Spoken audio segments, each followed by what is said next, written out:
Assets, यदि assets घटेगी तो हमारे लिए लॉस होगा, लिख दिया। क्लियर? यदि लायबिलिटी बढ़ रही है, लायबिलिटी का मतलब है जो हमें पैसा किसी और को देना है, ठीक है। पहले मेरी 50 थी, अब वो बढ़कर 100 हो गई, तो मेरे लिए क्या हो गया? लॉस।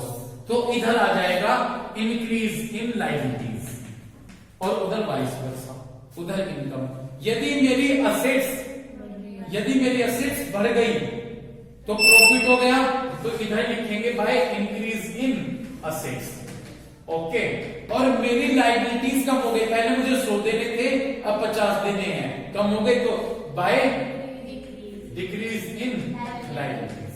ओके, समझ गए?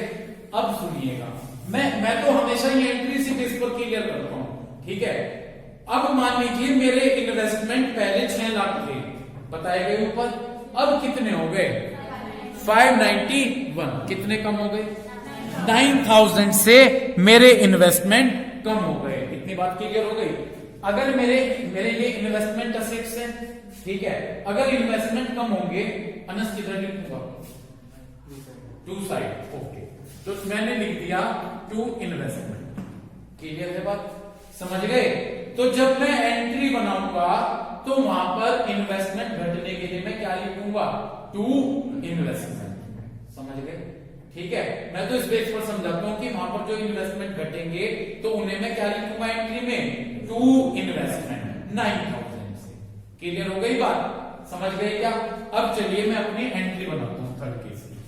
थर्ड केस में ये बताया गया कि इन्वेस्टमेंट 5,91,000 हो गए। कितने कम हुए? 9000। देखिए, IFR एक्यूमुलेटेड प्रॉफिट का आइटम है, तो IFR को तो मैं क्या कर दूं? डेबिट। तो मैंने किया IFR अकाउंट डेबिट। मैंने क्या किया? IFR account debit. कितना है? 54,000। समझ गए? समझ गए? ठीक। इन्वेस्टमेंट कम हुए कितने से? उधर देख लो रिवैल्यूएशन में, तो क्या लिख दूं? To investment. ठीक है ना जी? To investment. ठीक, 9000 रुपीज। समझ गए? बाकी रिजर्व अब भी बचा है। 54,000 का रिजर्व था, 9000 कम हुए इन्वेस्टमेंट, 54 से 9 माइनस कर दीजिए, 45,000। उस 45 को किसमें डिस्ट्रीब्यूट कर दूं? पार्टनर्स में। यानी कौन कौन से पार्टनर्स हैं? A B C. 2 E capital, 2 B capital और 2 C कैपिटल। इतनी बात क्लियर हो गई? 2 C कैपिटल। क्लियर है क्या बात? 54 से 9 गए, कितने बचे? 45। उन 45 को रेशो में डिस्ट्रीब्यूट कर दीजिए। क्या ओल्ड रेशो है इनका? 4:3:2। तो जब आप 4:3:2 में डिस्ट्रीब्यूट करेंगे, 20,000, 15,000 एंड ये आ जाएगा 20,000, 15,000 एंड 10,000। ओके, 20,000, 15,000 और 10,000 रुपीज। इतनी बात क्लियर हो गई? ये पॉइंट जिसके नहीं समझ में आया दोबारा पूछ लीजिए। ठीक है, आ गया पॉइंट समझ में? आगे चलिए नेक्स्ट हमारा फोर्थ पॉइंट क्या है? मार्केट वैल्यू इन्वेस्टमेंट की 528 हो गई। कितनी हो गई? थे तो 6 लाख, अब कितने हो गए? 528। समझ में आ रही बात? अनस, पहले इन्वेस्टमेंट कितने थे भाई, और अब कितने हो गए? 528। कम हो गए, तो पहले देख लो कितने कम हुए, है ना जी? पहले ये देख लेते हैं कि वो कितने कम हुए। पहले तो थे 6 लाख, ठीक, अब हो गए 5,28,000। तो भाई ये तो 72,000 कम हो गए। IFR इसलिए बनाया जाता है कि कहीं इन्वेस्टमेंट पर पैसे कम ना हो जाए। ओके, कितने कम हो गए? 72। कितना IFR था? 54 माइनस IFR कर दिया मैंने 54। ठीक, तो भाई हमने तो बनाकर रखा था कि इन्वेस्टमेंट पर ज्यादा से ज्यादा 54,000 कम होंगे, और ये तो 72 हो गए। तो भाई इसमें से जो ये 18,000 बचे, ये हमारे लिए समझ गए? ये हमारे लिए क्या है? ये हमारे लिए लॉस है। क्लियर हो गई क्या बात? ठीक, ये हमारे लिए कितना क्या है? लॉस। मैंने फिर अपनी बात रिपीट करनी है जैसे पिछले क्वेश्चन में करी थी। असेट्स और लायबिलिटीज में यदि प्रॉफिट और लॉस आता है तो हम उसे रिवैल्यूएशन अकाउंट से चार्ज करते हैं। ठीक, बना दो एंट्री। अब ये बात समझ में आ गई क्या कैसे लॉस आया? भाई इन्वेस्टमेंट पर 72,000 घट गए, IFR कितना बना रखा? 54, तो 18 का अभी लॉस हो गया। ठीक है ना? अब देखिए मैं किस तरह से एंट्री बनाता हूं। सबसे पहले मैं करूंगा IFR अकाउंट डेबिट। ठीक है भाई, IFR अकाउंट डेबिट कितना था? 54। ओके, लॉस कितना है? लॉस को डेबिट करते हैं कौन से अकाउंट से? रिवैल्यूएशन अकाउंट से। ठीक है ना? तो रिवैल्यूएशन अकाउंट डेबिट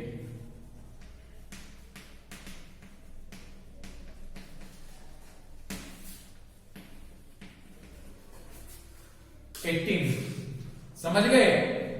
और सारे पैसे किस पर घटे? सारे पैसे इन्वेस्टमेंट पे घट रहे। ठीक है, दोबारा से रिपीट कर रहा, बाकी इन्वेस्टमेंट पे कितने घट गए? 72।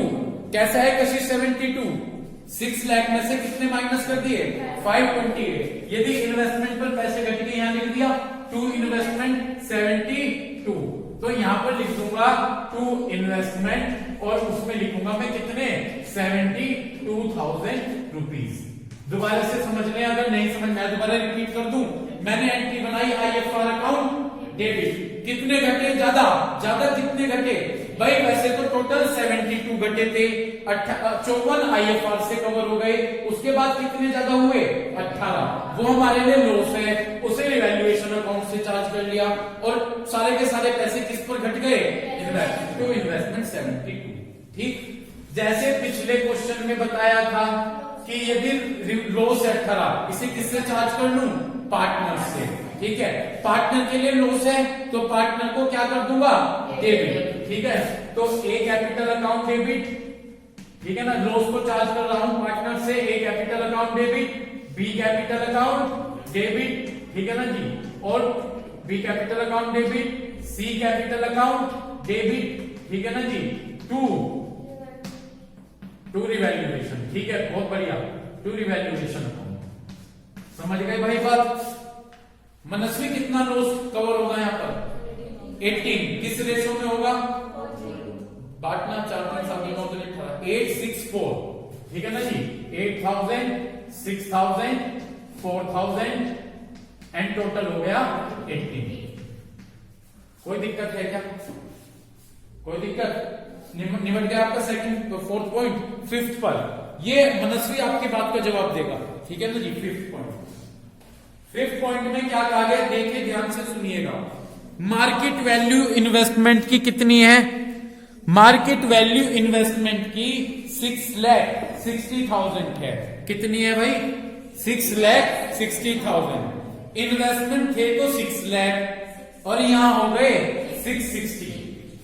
फरान घटे या बढ़े? बढ़ गए।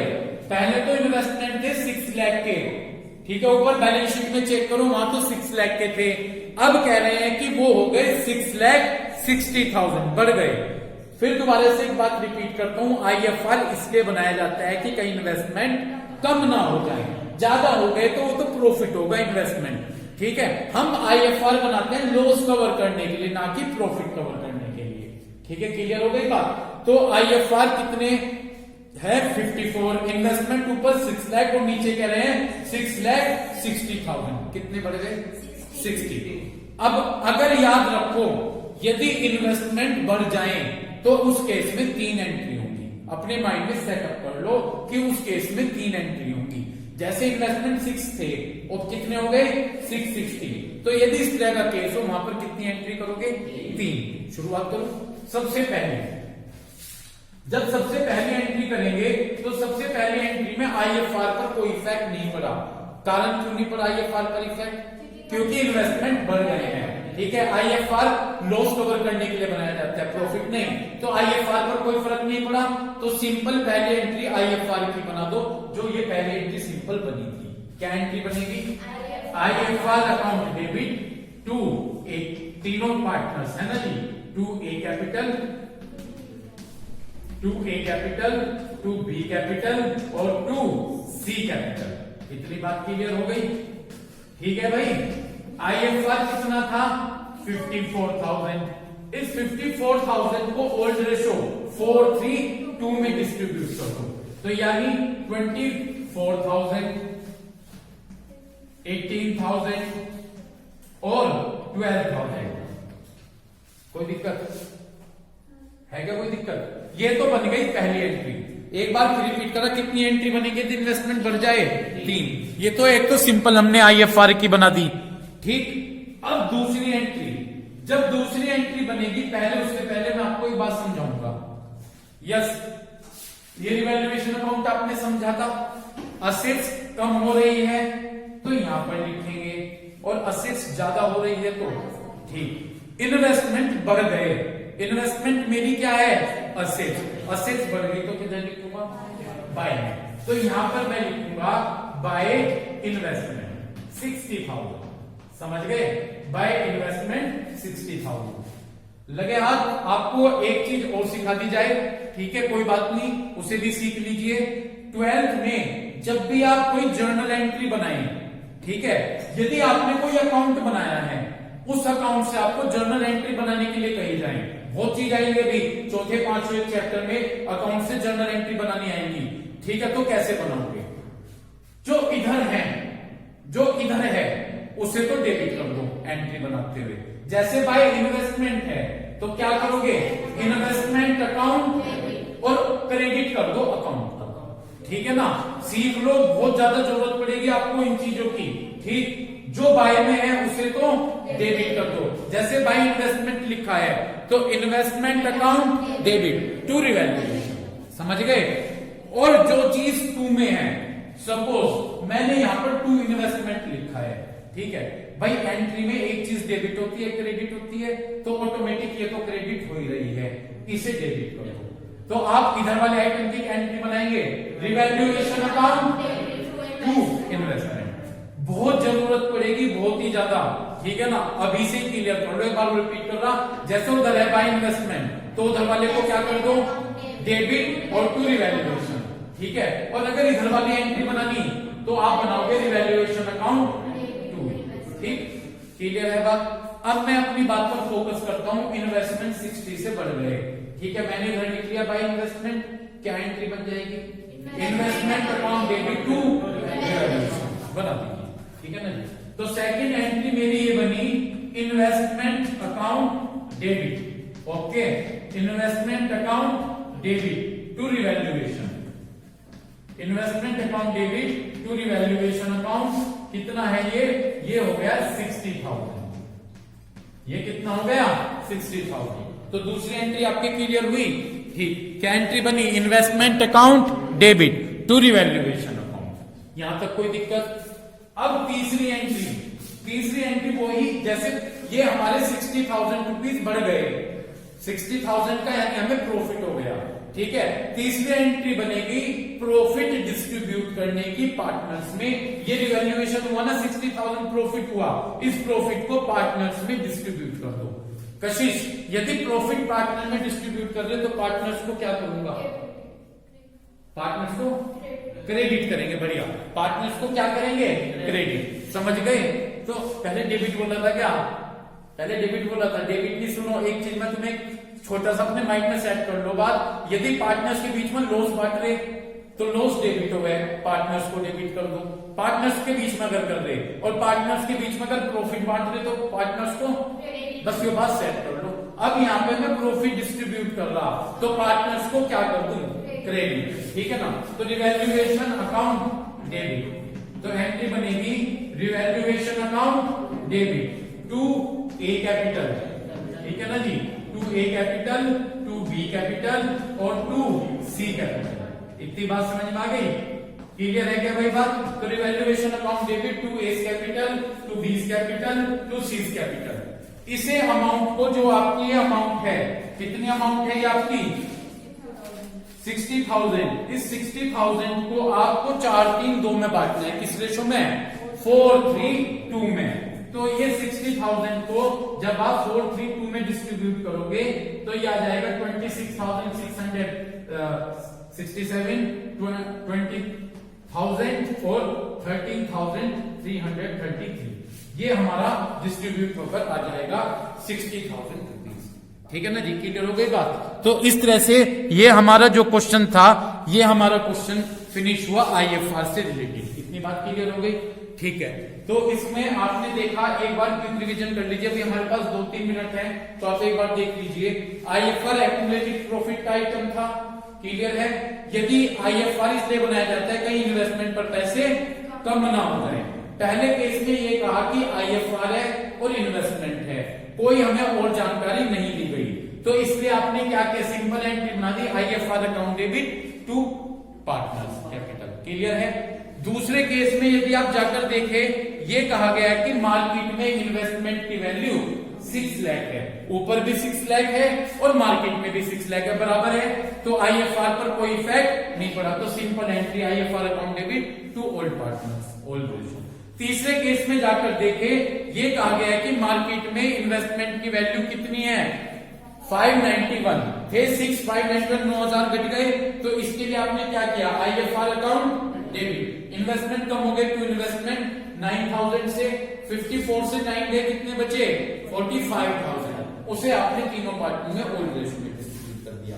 चौथा पॉइंट ये कहा गया है कि मार्केट में इन्वेस्टमेंट की वैल्यू कितनी है, 528, ठीक है। तो 6 लाख में से 528 माइनस कर दिए, कितने बचे 72,000 रुपीज बचे, कितने बचे 72,000 रुपीज बचे। क्लियर है। ये कम, इतने कम हुए। आईएफआर कितना बनाया था 54, तो कितना लॉस हुआ 18। तो आपने क्या किया, IFR account debit loss revaluation से चार्ज कर लिया टू इन्वेस्टमेंट, सारे के सारे इन्वेस्टमेंट पर पैसे कटे। अब इस ये लॉस है, लॉस है तो पार्टनर्स में बांटेंगे, लॉस है तो पार्टनर्स को डेबिट करेंगे, पार्टनर्स को डेबिट करके टू रिवैल्यूएशन कर लिया। और चौथे पॉइंट, नेक्स्ट पॉइंट में ये कहा कि आईएफ इन्वेस्टमेंट बढ़ गया, 660 हो गया, 60,000 से इन्वेस्टमेंट बढ़ गया। इन्वेस्टमेंट बढ़ेंगे तो कितनी एंट्री होंगी, 3।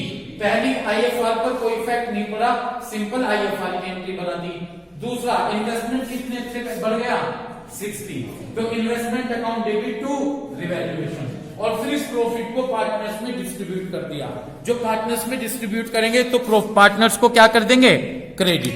ठीक है, तो ये था हमारा क्वेश्चन नंबर 28। Thank you.